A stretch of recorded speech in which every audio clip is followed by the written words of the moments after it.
and stunning HD. This is English Premier League news. Your home of sport.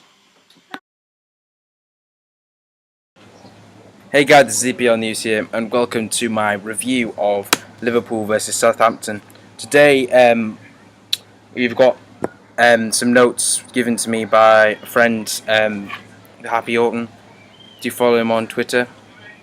He's a Liverpool fan, and he watched the Liverpool for Southampton game and sent me some notes. I've researched a bit, kind of combined a bit and both our notes together, and so we're going to get straight into this. So the score was 2-1 to Liverpool. This was probably a fair result, although Liverpool never quite seemed to reach the level they did last season, and ended up with moments of no flair.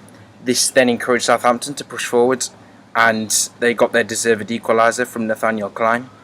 Problem with Liverpool, in both of our opinions, not so mine but Mark's, is that the midfield is playing far too high up the pitch due to the attacking style of play. Means that the defence isn't quite strong enough. In my opinion, Liverpool really do need to sign one more first-class centre-half. In my opinion, Skirtle isn't really up to the standard of a title-challenging football club, and neither is Glenn Johnson. I think Lovren is pretty decent, and I think he can do the job. And also their new Moreno, their new signing, I think that he has the potential to be a very classy left-back and could progress. However, a lot of Liverpool transfers, getting back to the topic, a lot of Liverpool transfers were missing, such as Markovic, Lallana and Moreno are all missing due to lengthy injuries. They could take some time to sort out. Southampton also had been playing their new transfers, such as Forster, who played fantastically well prior against Barcelona for Celtic in the Champions League. He also played pretty decent today, had a solid performance, made about 3 decent long saves from good long shots. Didn't look poor at all. He's got some fantastic handling. He's very tall, which also helps him when playing as a keeper. Also Bertrand, which is a great signing for Southampton, good for both sides, as Bertrand had previously played for Chelsea, having knocked Ashley Cole out of the spot, having filled in Ashley Cole's spot in the Champions League final. He was absolutely fantastic in that game and gained some real experience, and now that he's now at Southampton, he can gain even more experience than before and look to try and get in the Chelsea side when he returns home, otherwise move on, possibly signing permanently for Southampton.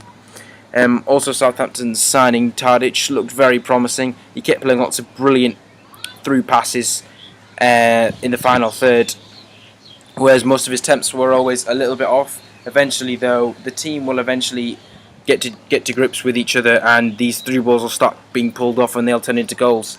Although his assist for Nathaniel Klein was absolutely sensational. Ward-Prowse was also a standout player. He looked very promising in all areas, even those areas where he wasn't quite pushing all the way forward. He looked good in the final third. However, Mark's man of the match was Raheem Sterling. He was consistent throughout the attacking play and caused a lot of huge problems. He was very penetrative when running through the Liverpool defence with his killer pace and brilliant in possession. His touch from Jordan Henderson's brilliant through ball, lob through ball, was absolutely fantastic. He killed the ball and then put it in the corner very calmly. Very, very good goal, that in my opinion. Also, assist for Sturridge proved that if he wants something, that you can get it, when he won the header against a centre-back, which he had absolutely no right to win. Anyway, this has been EPL News. Thank you very much for watching. I hope you enjoyed it. And comment below what you think on the review. I'm sure Mark will check out the comments and he will reply to as many as possible. And now for this part of the review, I'm going to decide to add these to all reviews from now on. This is 5 things we've learned from the game. So here we go. Starting off with Jordan Henderson, who played absolutely incredible during the game and, in my opinion, was my man of the match. How frustrating it must be for Roy Hodgson having England playing the World Cup, and they've all been absolutely shocking, and Jordan Henderson play for Liverpool today and be absolutely superb. His wonderful through ball to Raheem Sterling set up Liverpool's first goal, and it was simply an exquisite pass, curling expertly round Jose Font and into the path of Raheem Sterling running at full pace. The finish was considered and calm, putting the Reds in front, allowing them to get the 1-0 lead. Secondly, we have point number 2, which is Tadic, who was a tad unlucky. Sometimes you see players on the depths where everything comes off. However, for Tadic today, it just wouldn't quite come off. He didn't have a shocker, far from it, but some of the things that he did never quite worked off in the first half. He had some neat flicks, clever bits of vision, all failed to come together in any sort of coherent fashion. Obviously, as things go along, his passing will improve. He'll get those wonderful one-touch football with Nathaniel Klein showed that he was showed that he could be an emphatic central attacking midfielder, and the neat back heel was just exquisite for the emphatically struck equaliser. Following debutant Grazalio Pele also showed more than enough to him to suggest that he could have a huge impact this season. Point number 3, the sound of silence.